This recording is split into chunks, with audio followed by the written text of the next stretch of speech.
అన్నదాత అన్నదాత మీ అన్నదాత, చెమటోడ్చి ఆహారాన్నందించే రైతన్నా, అనునిత్యం నీ కండదండగా నిలిచే నేస్తం ఎవరన్నా.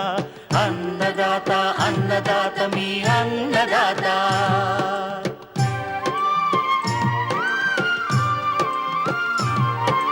నూతన రీతుల సాగుబడికి, నూరింతలు పెరిగే దిగుబడికి సూచనలిచ్చే సస్య రక్షణకు, పశు పోషణకి శాస్త్ర విజ్ఞానం అందించి ముందుకు నడిపే తెలుగు రైతు భారతదేశానికి మకుటం అయ్యేలా తీర్చిదిద్దే ఆశయంతో మిమ్ము మేలు కొలిపేది అన్నదాత. అన్నదాత అన్నదాత మీ అన్నదాత.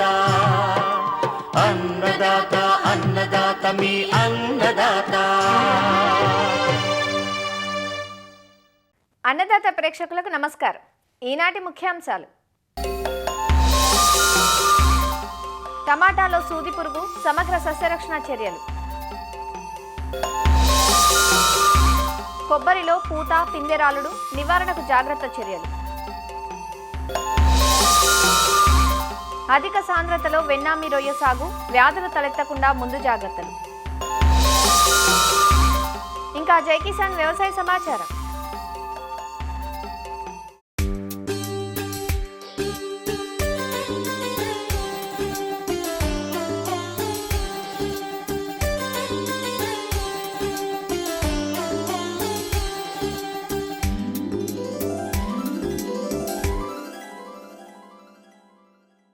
అన్ని కాలాల్లోనూ రైతులకు నమ్మకమైన స్థిరమైన రాబడినిచ్చేవి నిత్యావసరాలైన కూరగాయలు. అందున టమాటాకు సంవత్సరమంతా డిమాండ్ ఉంటుంది. అందుకే ధరల ఆటుపోట్లు కూడా ఈ పంటకు ఎక్కువే. ఈ ధరల ఆటుపోట్లకు తోడు గత 4-5 సంవత్సరాలుగా ఊజీ ఈగగా రైతులు వ్యవహరిస్తున్న సూది పురుగు టమాటా రైతు కంటి మీద కునుకు లేకుండా చేస్తోంది. ఈ పురుగు కాయపైన సూది మొన లాంటి రంధ్రం చేయటంతో పిన్వామ్ అనే పేరు వచ్చింది. పిన్వామ్ వల్ల కాయలు కుళ్ళిపోయి దిగుబడులు తగ్గిపోతాయి. ఈ సూది పురుగు నివారణకు సమగ్ర సస్యరక్షణ చర్యలను చేపట్టాలంటూ సూచనలిస్తున్నారు ప్రొఫెసర్ జయశంకర్, తెలంగాణ రాష్ట్ర వ్యవసాయ విశ్వవిద్యాలయం డిండి కృషి విజ్ఞాన కేంద్రం శాస్త్రవేత్త స్నేహలత. లబ్ధిదాయక కూరగాయల పంటల్లో చూసుకున్నట్టయితే టొమాటో ఒకటి. శీతాకాలంలో ఇంకెక్కువ ఫలితాలు ఇస్తూ కాయ పెద్దగా రావడమే కాకుండా నాణ్యమైన కాయల్ని తీస్తూ రైతులంతా అధిక దిగుబడులు, ఆదాయాన్ని పొందుతుంటారు. ఈ సున్నితమైన పంటకు సూది పురుగు అనేది ఎక్కువ వ్యాప్తించింది. దీని జీవన చక్రం చూసుకున్నట్టయితే ముందుగా రెక్కల పురుగు. దీనికి గోధుమ రంగు రెక్కలు కలిగి ఉంటుంది. రెక్కల పైన నల్లటి మచ్చ ఉంటుంది. అది 10 రోజులు జీవించిన కాలంలో ఆకుల అడుగు భాగాన గుడ్లు పెడతా ఉంటుంది అనమాట. దాని నుంచి 7 రోజుల తర్వాత పొదిగిన లద్దె దశ ఏదైతే ఉంటుందో అది ఆకులలో, కాండంలో, తర్వాత కాయల్లో చొచ్చుకుపోయి 10 రోజుల తర్వాత కోశస్థ దశకి వెళ్ళిపోతూ ఉంటుంది. ఈ కోశస్థ దశ అనేది చెట్టు పైన జరగవచ్చు, తర్వాత మనకి మట్టిలో కూడా జరుగుతుంది అనమాట. దీని నుంచి మళ్ళీ 14 రోజుల తర్వాత మన రెక్కల పురుగులు బయటికి రావడం, అట్లా జీవన చక్రాన్ని సాగిస్తూ ఒక 25 నుంచి 40 రోజుల్లో దాన్ని లైఫ్ సైకిల్ కంప్లీట్ చేస్తూ ఉంటుంది అనమాట. ఇంత చిన్న లైఫ్ సైకిల్ ఉండడము వల్ల రైతులు ఎన్ని మందులు పిచికారీ చేసినా కూడా ఈ పురుగు ఉద్రిక్తత తగ్గట్లేదు. ఇంకోటి ఏంటంటే లోపల చొచ్చుకుపోయి తింటూ ఉంటుంది. సో దీని ప్రభావం కూడా ఎక్కువగా ఉంది. రైతులు ఏంటంటే కొంచెం నిశితంగా దాన్ని అబ్జర్వ్ చేసినట్లయితే ముందుగా ఏంటంటే ఈ లద్దె దశ ఏదైతే ఉంటుందో ఆకుల పత్రహరితాన్ని గోకి తింటూ ఉంటుంది అనమాట. లీఫ్ మైనర్ లాగా పోలికలు కలిగి ఉంటుంది. ఆకు మీద పాము పొడ తెగుల్లాగా వస్తూ ఉంటుంది అనమాట. ఇట్లా జరగడం వల్ల కిరణజన్య సంయోగక్రియ అనేది దెబ్బతింటూ ఉంటుంది. తర్వాత కాయలోనికి పోవడం వలన కాయలోని ఖనిజాలు మొత్తం తినేస్తూ ఉంటుంది, విత్తనాన్ని తినేస్తూ ఉంటుంది. అది ఆ లద్దె దశ బయటికి రావడం పండు అడుగు భాగం నుండి బయటికి వస్తుంది అనమాట. సో దీన్ని ముందు నుంచే అబ్జర్వ్ చేసుకుంటూ సమగ్ర సస్యరక్షణ విధానాలు అనేవి పాటించినట్లయితే ఖచ్చితంగా రైతు మంచి దిగుబడులు సాధించవచ్చు. అయితే ఈ సమగ్ర సస్యరక్షణ విధానాలు చూసుకున్నట్లయితే ముందుగా మనకి లోతస్తు దుక్కులు అనేవి దున్నుకోవాలి. ఈ లోతస్తు దుక్కులు దున్నుకోవడం వలన ఏవైతే కోశస్థ దశలు మట్టిలో ఉంటాయో అవన్నీ కూడా సూర్యుడికి ఆకర్షితమై చనిపోవడం, ఎండిపోవడం అనేది జరుగుతుంది. ఈ సూది పురుగుకి మనకి బార్డర్లో జొన్న కానీ మొక్కజొన్న కానీ లేకపోతే సజ్జ ఇట్లాంటివి వేసుకోవడం వలన ఒక్క పొలం నుంచి ఇంకొక పొలంకి వ్యాప్తించకుండా ఉంటుందన్నమాట. మెయిన్ ఫీల్డ్కి ఇది ట్రాన్స్ప్లాంట్ చేసుకున్న తర్వాత 10 నుంచి 15 పచ్చ జిగురా కట్టలు అనేవి అక్కడక్కడ అమర్చుకున్నట్లయితే ఎగిరే రెక్కల పురుగు అనేది వాటికి అతుక్కుపోవడం వలన మనకి పురుగు ఉద్రిక్తత స్టార్ట్ అయింది పురుగు అనేది మనకు తెలుస్తూ ఉంటుంది. ఇంకోటి ఏంటంటే ఒక 10 నుంచి 20% వరకే అక్కడ తగ్గించుకోవచ్చు. మొక్క 30 నుంచి 45 రోజులు ఉందన్నప్పుడు వేప నూనె కానీ వేప గింజల కషాయం కానీ 5% పిచికారీ చేసుకోవాలి. తద్వారా గుడ్లు అనేవి పగిలిపోవడం జరుగుతుంది. జీవ నియంత్రణ పద్ధతులు కూడా పాటించవచ్చు. బెవేరియా వ్యాసియానా 3 నుంచి 4 గ్రాములు 1 లీటర్ నీటికి కలిపి పిచికారీ చేసుకోవచ్చు. దీని ద్వారా ఏంటంటే లద్దె దశలు ఏవైతే ఉంటాయో వాటిని అరికట్టుకోవచ్చు అనమాట. దశపర్ణి కషాయం అనేది తయారు చేస్తూ ఉంటాం అనమాట. ఇది లద్దె దశల్ని, గుడ్ల దశల్ని, తర్వాత రెక్కల దశల్ని కూడా అరికడుతూ ఉంటుంది. ఇది మనము అట్లీస్ట్ ఒక 10 రోజుల వ్యవధిలో 6 లీటర్లు 1 ఎకరానికి పిచికారీ చేసుకుంటూ ఉండాలి. లేకపోతే నీమాస్త్రం అనేది కూడా ఉంటుంది. అది కూడా ఒక 3 నుంచి 4 లీటర్లు 1 ఎకరానికి పిచికారీ చేసుకుంటూ ఉండాలి. ఇంకొకటి రైతులు ఏం చేయొచ్చు అంటే మనకి LED బల్బ్ లైట్స్ అనేవి దొరుకుతాయి. అక్కడక్కడ ఒక 4 నుంచి 5 ఎకరానికి అక్కడక్కడ అమర్చుకున్నట్లయితే ఒక చిన్న గంప తీసుకొని దాంట్లో నీళ్లు పోసి దాంట్లో సర్ఫ్ వాటర్ వేసినట్లయితే మనకి రాత్రిలో ఈ రెక్కల పురుగులు అనేటివి ఏవైతే ఉంటాయో అవన్నీ ఆకర్షితమై దాంట్లో పడిపోవడం జరుగుతుంది.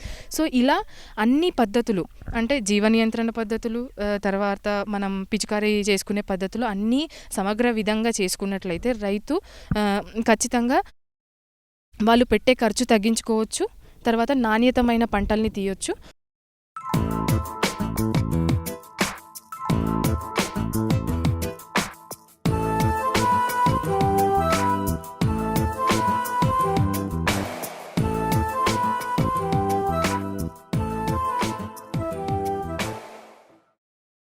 ప్రకృతి రమణీయతను రెట్టింపు చేసి కోనసీమకు ప్రత్యేక స్థానాన్ని కల్పించిన పంట కొబ్బరి. అలాంటి కొబ్బరి పంట ఇటీవలి కాలంలో అనేక ఒడిదుడుకులకు లోనవుతోంది. ముఖ్యంగా రూగోస్ తెల్లదోమ, గానోడెర్మా, వర్షాకాలంలో మొక్కలను సమూలంగా నిర్వీర్యం చేయగల మొవ్వుకుళ్ళు వంటివి కొబ్బరికి ప్రమాదకరంగా పరిణమించాయి. వీటన్నింటినీ అధిగమిస్తూ కొబ్బరి నుంచి దిగుబడులు పొందడానికి యత్నిస్తున్న రైతులకు ఇప్పుడు మరో సమస్య వెన్నాడుతోంది. అదే పూత పిందె రాలడం. పూత పిందె రాలడానికి పలు రకాల కారణాలున్నా తగిన జాగ్రత్త చర్యలతో ఈ సమస్యను సరిచేసుకునే అవకాశం ఉంది. ముఖ్యంగా నీరు, పోషక యాజమాన్య పద్ధతులను సిఫార్సు మేరకు పాటించాలంటూ పిందె రాలుడు గురించి తెలియజేస్తున్నారు వైఎస్ఆర్ ఉద్యాన విశ్వవిద్యాలయం అంబాజీపేట ఉద్యాన పరిశోధనా స్థానం ప్రధాన శాస్త్రవేత్త డాక్టర్ చలపతిరావు. ఈ మధ్యకాలంలో కొబ్బరి రైతులు ఎక్కువగా పిందె రాలుడు సమస్య గురించి చాలా వరకు ప్రశ్నలు వేస్తున్నారు. ముఖ్యంగా పిందె రాలుడు అన్న దాని మీద అవగాహన పెంచుకోవడం చాలా ముఖ్యం. ఎందుకంటే పక్వానికి వచ్చే ముందు పిందె రాలడం అనేది చాలా పెద్ద సమస్య. అది సమస్య అనే దానికన్నా మొక్కల యొక్క తత్వాన్ని బట్టి కూడా పిందె రాలడం ఉంటుంది.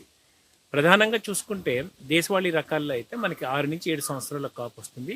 కాపుకు వచ్చే ముందు 5 సంవత్సరానికే పూత మరియు పిందె కట్టడం జరుగుతుంటుంది. కానీ తొలి దశలో ఉన్నప్పుడు పక్వానికి వచ్చే ముందు అంటే వయసుకి రాకముందు చెట్లో ఈ పిందె రాలుడు అనే లక్షణం మనకి కనబడుతుంటుంది. ఆ పిందె రాలుడు ఎలా ఉంటుందంటే విపరీతంగా కూడా పిందెలు కట్టి చెట్టు నుంచి రాలిపోతుంటారు. రైతులు అది చూసి కొంచెం ఆందోళన చెందుతుంటారు. మనం గుర్తించాల్సింది ఏంటంటే కొబ్బరి మొక్కల యొక్క వయసు. అలాగే ఈ 6 నుంచి 7 సంవత్సరాల వయసు దాటిన తర్వాత కూడా మనకి పిందెలు రాలుతున్నాయి అనుకుంటే మనం వెంటనే మనం తీసుకున్న పోషక యాజమాన్యం, నీటి యాజమాన్యం మీద దృష్టి సారించాలి. ప్రధానంగా నీటి యాజమాన్యం. మనకి పెరట్లో మొక్కలు వేసుకుంటున్నప్పుడు చాలామంది నీటి యొక్క విడుదలని నియంత్రించలేకపోతుంటారు. ఎక్కువగా నీళ్లు పెట్టడం కూడా గమనించడం జరుగుతుంటుంది. మనం గుర్తుపెట్టుకోవాల్సింది ఏంటంటే ఎండాకాలంలో కొబ్బరి చెట్టుకి అంటే 6 సంవత్సరాల ఆ పైన ఉన్న చెట్టుకి సుమారుగా ఒక 500 లీటర్ల నీళ్లు కావాలి. అలాగే శీతాకాలంలో అయితే 300 నుంచి 400 లీటర్ల నీళ్ళు వరకు సరిపోతుంది. ఇది కూడా వారానికి మొత్తం కావాలి. మనం ఒకే రోజు ఇంత నీళ్ళు ఇచ్చినా కూడా దానికి నీటి ఒక ఎద్దడికి గురవడం, లేకపోతే రోజంతా కూడా ఇన్ని 100 లీటర్ల నీళ్ళు ఇచ్చినప్పుడు అధిక నీటి ఒత్తిడికి గురవడం జరుగుతుంది. ఈ 2 పరిస్థితుల్లోనూ కూడా కొబ్బరి పిందె రాల్చడం జరుగుతుంది. కాబట్టి అందరూ గుర్తుపెట్టుకోవాల్సింది ఏంటంటే ముఖ్యంగా తోటల్లో అయితే డ్రిప్ పద్ధతిలో మనం నీరు విడుదల చేసుకుంటే చాలా వరకు పక్వానికి అంటే వయసుకి వచ్చిన తోటల్లో పిందె రాలడం యొక్క సమస్య చాలా వరకు తగ్గిపోతుంది.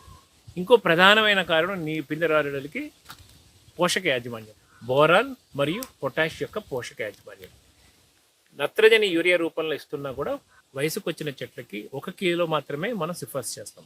అదే మ్యూరేట్ ఆఫ్ పొటాష్ అయితే 2.5 నుంచి 3 కిలోల వరకు మనం సిఫార్సు చేస్తాం.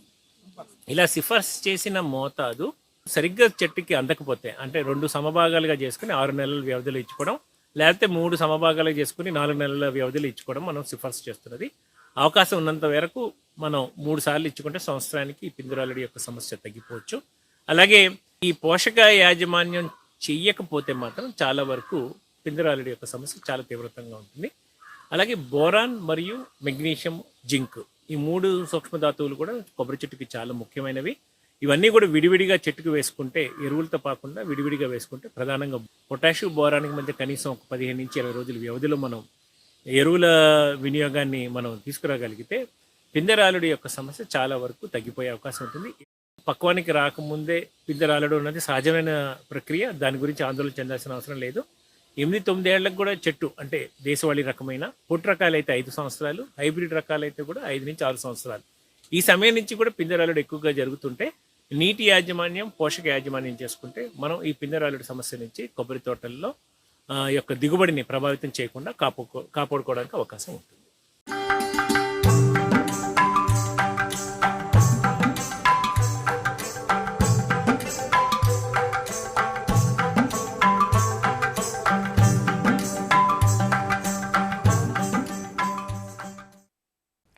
వైట్ గోల్డ్గా పిలువబడుతూ దిగుబడుల సునామీని సృష్టించింది వెన్నామి రొయ్య. వెన్నామి వచ్చిన తొలినాళ్లలో కనక వర్షాన్ని కురిపించినప్పటికీ అటుపై ఒడిదుడుకులను ఎదుర్కొంటోంది. దీనికి విత్తన నాణ్యతా లోపం, యాజమాన్య లోపాలు ప్రధాన కారణాలుగా కనిపిస్తున్నాయి. ఫలితంగా రొయ్యలు త్వరగా వ్యాధుల బారిన పడుతున్నాయి. మరో దారి లేక సాగు మధ్యలోనే పట్టుబడి చేస్తున్న సందర్భాలు మామూలయ్యాయి. సాధారణంగా ఎకరాకు 1,00,000 పిల్ల వరకు స్టాక్ చేసినప్పుడు వ్యాధుల సంఖ్య తక్కువగా ఉండి రసాయన మందులపై ఆధారపడవలసిన అవసరం తక్కువగా ఉంటుంది. అదే 2 నుంచి 3 లక్షల పిల్ల వదిలినప్పుడు రొయ్యలో ఒత్తిడి ఏర్పడి త్వరగా వ్యాధులకు లోనయ్యే అవకాశం ఉంటుంది. అందువల్ల రైతులు అప్రమత్తంగా ఉండి యాజమాన్యంలో తగిన మెలకువలు పాటించాలి. ఇందుకోసం ముందు జాగ్రత్తలు పాటించాలంటూ సూచనలిస్తున్నారు ఆచార్య ఇంజనీరింగ్ వ్యవసాయ విశ్వవిద్యాలయం, నెల్లూరు కృషి విజ్ఞాన కేంద్రం మత్స్య శాస్త్రవేత్త డాక్టర్ హరిసాధు. ఈ అక్వా సాగులో మందుల యొక్క అవసరం అనేది వాస్తవంగా చెప్పాలంటే లో స్టాకింగ్స్లో అవసరం లేదు. ఎందుకనంటే ఎప్పుడైతే మనం ఒక ఎకరాకి 1,00,000 పిల్లలకు మనం సాగు చేసినట్లయితే మందులతో పెద్ద అవసరం లేదు. ఈ రొయ్యల సాగులో ఓవర్ స్టాకింగ్ అనేది మనకు నెసరీ కాబట్టి వాటికి కావాల్సినటువంటి మినరల్స్ మనకు అందించాల్సిన అవసరం ఎంతైనా ఉంది కనుక తప్పనిసరిగా మనం ఎకరాకి ఒక 10 కిలోల హైమిన్ ప్లస్, అలానే 10 కిలోల క్లోరైడ్ ప్లస్ అనేది విధిగా మనం ప్రతి వారానికి ఒకసారి అష్టమి, నవమి, అమావాస్య పౌర్ణమికి ముందు ఖచ్చితంగా అప్లై చేయాలి. అలా అప్లై చేస్తేనే గొల్ల గట్టిపడడం కానివ్వండి, మౌల్టింగ్ కానీ ఉపయోగపడుతుంది. రొయ్యల చెరువులో చూసినట్లయితే అమోనియా లెవెల్స్ పెరిగిపోతూ ఉంటాయి. పెరగకుండా చూసుకోవాల్సిన బాధ్యత మీ నెత్తనే ఉంది. ఎందుకంటే మేతలు మీరు ఓవర్ ఫీడింగ్ చేయకూడదు. ఎప్పుడైతే ఓవర్ ఫీడింగ్ చేయకుండా ఎంత అవసరం అంత క్లైమేట్కి తగ్గట్టు, సపోజ్ మబ్బుగా ఉంది, వానగా ఉంది, మేత తక్కువ తింటాయి. అలాంటప్పుడు మేత తగ్గించాలి. అలా ఎప్పుడైనా అండర్ ఫీడింగ్ చేసిన నష్టం లేదు, కానీ ఓవర్ ఫీడింగ్ వల్ల నష్టం ఎక్కువ ఉంది కనుక మేతలు సాధ్యంత వరకు క్రమబద్ధీకరించుకున్నట్లయితే అమోనియా లెవెల్స్ పెరిగే అవకాశాలు తక్కువ ఉంటాయి. అయినప్పటికీ కొన్ని సందర్భాల్లో అమోనియా లెవెల్స్ పెరిగినప్పుడు మనం ఖచ్చితంగా ఓడోసాల్ అనేటటువంటి మందు ఎకరాకి 1/2 కిలో చొప్పున మనం అప్లై చేసినట్లయితే ఈ అమోనియా ప్రాబ్లం ఒక్క రోజులోనే మనకు అది రిజాల్వ్ అయిపోద్ది. అలానే మనకు కొన్ని విపత్కర పరిస్థితులు వస్తాయి. మన చేయి దాటిపోయిన పరిస్థితుల్లో పక్కన కల్చర్లో ఏదన్నా వ్యాధులు, బ్యాక్టీరియా లోడ్ పెరగవచ్చు, వైరస్ లోడ్ పెరగవచ్చు. ఏదైనా అనివార్య పరిస్థితుల్లో మనకు రొయ్యల చెరువు ఏదైనా చేయి దాటిపోయే పరిస్థితి వచ్చినప్పుడు బాగా పనిచేసే మందుగా భాగంగా చెప్పాలంటే మ్యాక్స్ 20B అనేటటువంటి మందు, అలానే విర్టెక్ ఎస్ అనే ఈ 2 మందులు కూడా మనకు ఎకరాకి 1/2 కిలో చొప్పున మనం అప్లై చేసినట్లయితే, నీటికి అప్లై చేసినట్లయితే మనకు ఆ సమస్య నుంచి చాలా వరకు బయటపడే అవకాశం ఉంది. అలా ఈ 2 మందులు మనం అప్లై చేసి కూడా మనం బయటపడలేని పరిస్థితిలో ఉన్నప్పుడు ఇంకా రైతుకు వేరే మార్గం లేదు కనుక మనం హార్వెస్ట్ చేయడమే నిర్ణయం. అంతకుమించి ఇంకా వేరే అప్లై చేసినా కానీ మన ఖర్చు, మనకు నష్టం తప్ప రొయ్యలు లోపల చనిపోయే అవకాశం ఉంటుంది కనుక ఈ 2 మందుల వల్ల పని జరగలేదంటే హార్వెస్ట్ చేయడమే మంచిది. ఈ యొక్క రొయ్యల చెరువుల్లో రొయ్యలకి ఉపయోగపడేటటువంటి ప్రొబయాటిక్ బ్యాక్టీరియా ఎంతైనా అవసరం. అందులో కూడా ఫోటోసింథటిక్ బ్యాక్టీరియా ఎంతో అవసరం. ఆ ప్రొబయాటిక్ బ్యాక్టీరియా సమృద్ధిగా ఉండే దాదాపు 20 బిలియన్స్ కాలనీ ఫార్మింగ్ యూనిట్స్ దాకా ఉండేటటువంటి ఒక అద్భుతమైన మందు ఉంది. అది ప్రాక్సీ పిఎస్ అనే మందు మనకు మార్కెట్లో దొరుకుతుంది. ఈ ప్రాక్సీ పిఎస్ అనేటటువంటి ఈ ప్రొబయాటిక్ బ్యాక్టీరియా మనం ఎకరాకి రొయ్యల చెరువులో 15 నుంచి 20 లీటర్ల వరకు మనం అప్లై చేసినట్లయితే మనకు చాలా మంచి ఫలితాలు వస్తాయి. వీటితో పాటు మనకు శాన్ఫెక్ట్ అనేటటువంటి ఒక అద్భుతమైన శానిటైజర్ దొరుకుతుంది. ఎకరాకి కేవలం 1 లీటర్ నుంచి 1.5 లీటర్ లేదా మ్యాక్సిమం 2 లీటర్లు పరిస్థితిని బట్టి మనం విధిగా వారానికో 15 రోజులకో మనం అప్లై చేసినట్లయితే నీరు మనకు చిక్కబడకుండా ఎప్పటికప్పుడు మనకు నీటి నాణ్యత ప్రమాణాలు అనుగుణంగా ఉంటాయి. ఈ రొయ్యల చెరువులు మనం చూసినట్లయితే ఈ వైట్ గట్ అనే ప్రాబ్లం చాలా ఎక్కువగా కనిపిస్తుంది. వైట్ క్యూర్ అనేటటువంటి అద్భుతమైన మెడిసిన్ ఉంది. ఈ మందుని మనం ప్రతి కిలో మేతకి 10 గ్రాముల చొప్పున ప్రతి కిలో మేతకి 20 నుంచి 30 గ్రాములు మనం అమినో ప్లస్ జల్లు ఇది ఒక 10 గ్రాములు తగినంత నీటిలో కలుపుకొని బాగా మిక్స్ చేసుకొని తర్వాత దాన్ని మేతకు పట్టించి ఆరబెట్టి మనం అప్లై చేసినట్లయితే ప్రతిరోజు కూడా రోజుకు 2 మేతల చొప్పున ఒక వారం రోజులు మనం అప్లై చేసినట్లయితే ఖచ్చితంగా ఈ వైట్ గట్ సమస్య అనేది మనకు దాని నుంచి బయటపడిపోతాం. లూషల్ రాకుండా మనం DCP ప్లస్ అనేటటువంటి మందును మనం విధిగా మనం ఎకరాకి ఒక 5 కిలోల చొప్పున మనం అప్లై చేసినట్లయితే లూషల్ రాకుండా అయితేనేమి అలానే మనకు కావాల్సిన మినరల్స్ ఇవ్వడానికి కానీ ఇది పనికొస్తుంది. వీటితో పాటు మిన్టోటల్ అనేటటువంటి మినరల్స్ సంఘటితం ఒక పదార్థం దొరుకుతుంది. మిన్టోటల్ అనే పదార్థం. దీన్ని మనం ఎకరాకి 5 కిలోలు అప్లై చేసినట్లయితే కూడా మనకు ఈ మంచి ఫలితాలు వస్తాయి. ఇలాంటి మందులు మనం రైతులు విధిగా ఒక కోర్సు లాగా వాడినట్లయితే మనం జబ్బు వచ్చి లక్షలు ఖర్చు పెట్టి నష్టపడేదానికంటే అసలే జబ్బులు రాకుండా మనం మంచి ఎఫ్సిఆర్ తక్కువగా వచ్చి పంట ఖర్చు తగ్గి నికర ఆదాయం పెంచుకునే అవకాశం ఎంతైనా ఉంటుంది కనుక లక్షలకు బదులు వేలు ఖర్చుతో మనం బయటపడే అవకాశం ఉంది కనుక ఇలా మనం ఈ మందుల్ని మనం ఒక కోర్సు లాగా వాడినట్లయితే ఖచ్చితమైన ఫలితాలు వస్తాయి.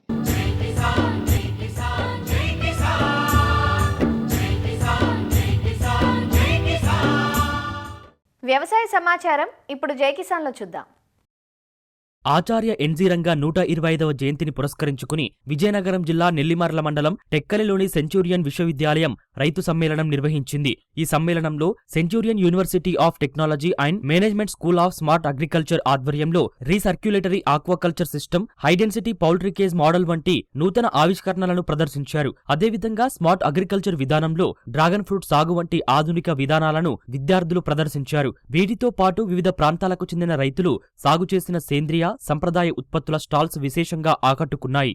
ఎలా పండించాలో వరిసేను వాలకంట, పురుగు పట్టకంట, అలాగా ఈ మెడిసిన్ వరిసేనికి చూపించారు. చాలా బాగుంది. ఇక్కడ మెడికల్ అన్ని చూపించారు. వరిసేనికి యూనివర్సిటీ కూడా బాగా కార్యక్రమాలు చేశారు రైతుల గురిండే. సెంచరీ యూనివర్సిటీలో స్టూడెంట్స్ చాలా రకాలుగా అగ్రికల్చర్లో స్మార్ట్ అగ్రికల్చర్ చేసే విధానాన్ని చాలా చక్కగా చేశారు. కోళ్ళ పెంపకంలో చిన్న కోళ్ళని ఎలాగ వాటిని వామ్గా చేసి వాటిని ఇంక్రీజ్ చేయాలా, వర్మీ కంపోస్ట్ గురించి కానీ, పొట్టుగొడుగుల పెంపకం కానీ డిఫరెంట్ స్మార్ట్ అగ్రికల్చర్ని వాళ్ళ యొక్క మేధావిని యూజ్ చేసి చేయడం అనేది చాలా ఇంట్రెస్టింగ్ ఉంది. ఈ రైతు మేళా సంబంధించింది చూస్తే మరి సెంచూరీ యూనివర్సిటీ వాళ్ళు మేళా చేసినందుకు కానీ మేము ఎక్కడి నుంచో వచ్చాం, ట్రైబల్ ఏరియా నుంచి. మరి ఇక్కడ సుమారు లేదంటే ఒక 22 మంది రైతులు మాకు స్టాల్లో కలిశారు. అలాగే చాలామంది కింద మీద రైతులు కూడా కలిసి ఒకరినొకరు అర్థం చేసుకోవడం, ఒకరు ప్రాక్టీస్ ఒకరు షేరింగ్ చేసుకోవడం అనేది మెయిన్ దీనిలో వచ్చింది. ఆదర్శ రైతులు వచ్చారు కొంతమంది. ఈ సెంచూరీ యూనివర్సిటీ 2వ రైతు సమ్మేళనం రైతాంగానికి ప్రయోజనకరంగా ఉంది. ఈరోజు ఆధునిక పద్ధతుల్లో వ్యవసాయ రంగంలో వస్తున్న మార్పుల్ని అందులో టెక్నాలజీ కానీ మరింత పెట్టుబడులు తగ్గే విధంగా, అలాగే వివిధ మష్రూమ్ కానీ అలాగే పౌల్ట్రీలో కానీ డిఫరెంట్ టెక్నాలజీ తక్కువ పెట్టుబడితో అవే విధంగా రైతులకి ఇన్కమ్ వచ్చే విధంగా ఈరోజు ఆ విద్యార్థులు ఏదైతే ఆ టెక్నాలజీని వాళ్ళు అనుభవపూర్వకంగా పెట్టారో అది రైతాంగానికి కొంత భవిష్యత్తులో అది ఉపయోగించుకోవడానికి ఈ సమ్మేళనం రైతులకి ఉపయోగకరంగా ఉంది. వ్యవసాయంతో పాటు అనుబంధ రంగాల్లోనూ రైతులను ఔత్సాహిక పారిశ్రామికవేత్తలుగా తీర్చిదిద్దడమే లక్ష్యంగా కార్యక్రమం ఏర్పాటు చేయడం జరిగిందంటూ విశ్వవిద్యాలయం వైస్ ప్రెసిడెంట్ డిఎన్ రావు వివరించారు. మనం ఇంజనీరింగ్ కానీ ఎందులో కానీ కూడా స్కిల్ ప్రధానంగా చేసుకొని ఇక్కడ మనము పాఠ్యం చెప్పడం జరుగుతుంది. బీఎస్సీ అగ్రికల్చర్ కూడా ఇక్కడ మనము అగ్రికల్చర్ డొమైన్స్, కొత్త డొమైన్స్, స్మార్ట్ డొమైన్స్ ఇంక్లూడ్ చేశాము. అందులో ఈ హైడ్రోపోనిక్స్, ఆక్వాపోనిక్స్ అంటే గాలితో ఎలా ప్లాంట్స్ పండుతాయి, తర్వాత హై వాల్యూ క్రాప్స్ అంటే లెట్టూస్ కానివ్వండి, మనము చెరీ టమాటోస్ కానివ్వండి, ఫ్లవర్ కల్చర్. మనం ఇప్పుడు జర్బెరాస్, ఇప్పుడు మనకు బొకేలో పెట్టే ఫ్లవర్స్ అన్నీ కూడా పూనా నుంచి వస్తున్నాయి. ఇక్కడ మన లోకల్ ఉత్పత్తి డచ్ రోజెస్ కానివ్వండి, జర్బెరాస్ కానివ్వండి, అవన్నీ కూడా మనం పాలీ హౌసెస్, గ్రీన్ హౌసెస్లో మనం పెంచవచ్చు. అవన్నీ కూడా మనం ఇక్కడ పైలట్ స్కేల్ యూనిట్లు మనం నడుపుతున్నాము. ఆంధ్రప్రదేశ్లో డెఫినెట్గా ఈ ఆంటర్‌ప్రెన్యూర్‌షిప్ ఎక్కువగా ఉంది. ఒక మంచి ఐడియా మనకు ప్రజలు కనుక ఇస్తే వాళ్ళు డెఫినెట్గా వాళ్ళంతా వాళ్ళు తీసుకుని వాటిని ముందు తీసుకెళ్ళి సక్సెస్ఫుల్ చేస్తాను ఉంది. ఒక రోజులో వాళ్ళకి ఈ డిఫరెంట్ టెక్నాలజీస్ మీద వాళ్ళకి మనకు ఇవ్వడం జరుగుతుంది. బట్ ట్రైనింగ్ కూడా ఇస్తాం. 1 week training programmes, 3 months training programmes ఉన్నాయి. తర్వాత వాళ్ళు యూనిట్స్ వాళ్ళు ల్యాండ్ చేసుకోవచ్చు. ఇలాంటివి యూనివర్సిటీ వాళ్ళకి సాధ్యం అవుతాయి. ఎందుకంటే కొత్తగా ఉన్నటువంటి సైన్స్ ఏదైతే ఉందో ప్రజలకు చేరువుగా తీసుకెళ్లే విధానం యూనివర్సిటీ చేయగలుగుతుంది. అగ్రిప్రోనర్స్ అనేది అది కూడా ఒక లేటెస్ట్గా వచ్చినటువంటి ఒక ఆంటర్ప్రినర్షిప్. ఎందుకంటే ఈరోజు మన దగ్గర వ్యవసాయం చేస్తున్నటువంటి స్కిల్ బాగా ఉంది. చాలామంది రైతులు మనకి ప్రధానంగా రాష్ట్రానికి 27% జీడిపి వ్యవసాయం నుంచి వస్తుంది. అగ్రికల్చర్ డిపార్ట్మెంట్లో మనకి చాలా వైడ్ నెట్వర్క్ ఉంది. గ్రామీణ స్థాయి నుంచి మండల స్థాయి నుంచి జిల్లా స్థాయి ఉంది, రాష్ట్ర స్థాయి ఉంది, మనకి యూనివర్సిటీస్ ఉన్నాయి. ఇవన్నీ మనం అడాప్ట్ చేసుకొని లాభసాటి వ్యవసాయం ఇంకా బాగా అంటే ఎక్కువ ఇప్పుడు మనకు వచ్చే లాభం కన్నా దాన్ని డబుల్ చేసే మెకానిజం ఏదైతే ఉందో దాన్ని పూర్తిగా మీరు సపోర్ట్ మెకానిజం కింద తీసుకెళ్లాలని సెంచూరియన్ యూనివర్సిటీ వాళ్ళని కోరుకోవడం జరిగింది. వ్యవసాయ రంగంలో ఆధునికతను పెంపొందిస్తూ రైతుల ఆర్థికాభివృద్ధికి సహకారం అందించేందుకు ఇలాంటి సమావేశాలు ఎంతగానో ఉపకరిస్తాయంటూ నిపుణులు తమ అభిప్రాయం వ్యక్తం చేస్తున్నారు. సంగారెడ్డి జిల్లా జహీరాబాద్లో మార్క్ఫెడ్ ఆధ్వర్యంలో మొక్కజొన్న కొనుగోలు కేంద్రం ప్రారంభమైంది. ఆత్మ committee chairman Lingareddy, ADA Bhikshupathi కొనుగోలు కేంద్రాన్ని ప్రారంభించారు. మొక్కజొన్నకు మద్దతు ధర క్వింటాలుకు 2400గా ప్రభుత్వం నిర్ణయించింది. కేంద్రాలకు పంటను తీసుకొచ్చే రైతులు 14% తేమ ఉండేలా చూసుకోవాలని అధికారులు సూచిస్తున్నారు. జైరాబాద్ డివిజన్ కేంద్రంలో DCMS ఆధ్వర్యంలో మొక్కజొన్నల కొనుగోలు కేంద్రము ప్రారంభించడం జరిగింది. మన జైరాబాద్ డివిజన్ ప్రాంతంలో దాదాపు 8000 ఎకరాలు వానాకాలంలో సాగు కావడం జరిగింది. మొక్కజొన్న కొనుగోలు కేంద్రంలో తేమ శాతాన్ని 14% వరకు ఉండేటట్టు చూసుకొని MSP ఏదైతే ఉందో 2400 రూపాయలు క్వింటాలకు ఆ ధర పొందగలరని చెప్పి కోరుతున్నాము. ఆంధ్రప్రదేశ్లోని నెల్లూరు జిల్లా వ్యవసాయ పరిశోధనా స్థానంలో రబీ వరి సాగుకు సంబంధించి విత్తనాలను సిద్ధం చేశారు. ప్రత్యేక వాతావరణ పరిస్థితులున్న నెల్లూరు ప్రాంతంలో రబీ పంటగా వరిని అక్టోబర్ నుంచి నవంబర్ వరకు నాటుకుంటూ ఉంటారు. ఈ సీజన్కు సంబంధించి వరి విత్తనాలను సిద్ధంగా ఉంచామని పరిశోధనా స్థానం ప్రధాన శాస్త్రవేత్త ఓంకారం వెంకటేశ్వర్లు తెలిపారు. రైతులు బహిరంగ మార్కెట్లో విత్తనాలు కొనుగోలు చేసి మోసపోకుండా పరిశోధనా స్థానం రూపొందించిన రకాలను వినియోగించాలని సూచిస్తున్నారు. ప్రస్తుతం NLR 34449, BPT 5204 వరి విత్తనాలు అందుబాటులో ఉన్నాయని, BPT వరి రకం కిలో 47 రూపాయలు, నెల్లూరు మసూరి వరి రకాలు కిలో 42 రూపాయలుగా నిర్ణయించారు. ఇప్పుడు మన నెల్లూరు జిల్లాలో వర్షాలు బాగా పడుతున్నాయి. రబీకి మనకు అనువైన సమయము. సో అందరు కూడా మన దగ్గర విత్తనాలు తీసుకెళ్ళి నార్లు పోసుకుంటున్నారు. మన దగ్గర నెల్లూరులో మనకి ముఖ్యంగా నెల్లూరు మసూరి, BPT, అట్లాగే 354, 40,024, 30491 భరణి అని ఇలాంటి రకాలన్నీ కూడా ఉన్నాయి. ఎక్కువగా మనకి నెల్లూరు మసూరి, BPT 5204 ఈ 2 రకాలు ఎక్కువ విత్తనం ఉంది మన దగ్గర. సుమారు 800 క్వింటాలకి మన రకాలు ఇక్కడ పండించిన క్వాలిటీ సీడ్ కాబట్టి రైతులు నమ్మకంగా తీసుకుంటే మంచిది ఇది వేసుకుంటే. అట్లాగే కొంతమంది రైతులు KNM రకాలు, RNR రకాలు కూడా వాడుకుంటున్నారు. సరే, వాళ్ళ పరిస్థితిని బట్టి అవి బాగా అనుకుంటే కనుక వాళ్ళు వేసుకోవచ్చు. కానీ వీలున్నంత వరకు మన రకాలు ఇక్కడ నుంచి సీడ్, ప్యూర్ సీడ్ దొరుకుతుంది మన రీసెర్చ్ స్టేషన్లో. దయచేసి రైతులు కూడా పక్కన సెంటర్లలో, షాపుల్లో కొనుక్కోకుండా మన దగ్గరికి వచ్చేసి తీసుకుంటే మంచిది. మనకి 2 రకాలు ఉన్నాయి. ఈ BPT 5204 అనేది కేజీ 47 రూపాయలు, అది 30 కేజీల బ్యాగ్ ఉంటుంది. అట్లాగే నెల్లూరు మసూరి మిగతా అన్ని రకాలు కూడా, నెల్లూరు రకాలన్నీ కూడా 42 రూపాయలు కేజీ విత్తనం పడుతుంది. ఎక్కడికైనా భారతదేశంలో ఎవరు అడిగినా కానీ మన అకౌంట్లో, రివాల్వింగ్ అకౌంట్లో డబ్బులు వేస్తే వాళ్ళ పేరు మీద మేము ట్రాన్స్పోర్ట్లో బుక్ చేస్తూ కూడా ఉన్నాం. అందరికీ తమిళనాడుకి కానీ తెలంగాణ వాళ్ళు కూడా అడుగుతున్నారు. సో మన అకౌంట్లోకి ట్రాన్స్ఫర్ చేసి వాళ్ళకి ఎక్కడ బుక్ చేయాలో చెప్తే మనం వాళ్ళకు కూడా బుక్ చేస్తున్నాం. ప్రతి సంవత్సరం కూడా రైతులు వేరే వేరే రకాలు షాపుల్లో విత్తనాలు కొని ఎక్కడో వేరే రైతుల దగ్గర కొని వేసుకొని అవంతా కూడా కేళీలు రావడము, మిక్చర్లు వచ్చి రైతులు మోసపోతున్నారు చివరికి వచ్చే వరకు. కాబట్టి రైతులకు ఒక విన్నపం ఏంటంటే ఎప్పుడు కూడా మంచి విత్తనం, క్వాలిటీ విత్తనాన్ని మనం పరిశోధనా స్థానాల నుంచి తీసుకొని అదే విత్తనాన్ని మనం కేళీలు తీసివేసుకుంటూ 2-3 సంవత్సరాలు కూడా మనం ఆ విత్తనాన్ని వాడుకోవచ్చు. మరిన్ని విభిన్న అంశాలతో రేపటి అన్నదాతలో మళ్ళీ కలుసుకుందాం. నమస్కారం. అన్నదాతలు తమ సందేహాలు, సమస్యలను 1800-425-4085 టోల్ ఫ్రీ నెంబర్లో ఉదయం 10 గంటల నుంచి 11 గంటల మధ్య పని దినాలలో సంప్రదించగలరు. ఈ కార్యక్రమాన్ని యూట్యూబ్లో www.youtube.com/annadaata ETV లింక్ ద్వారా వీక్షించవచ్చు.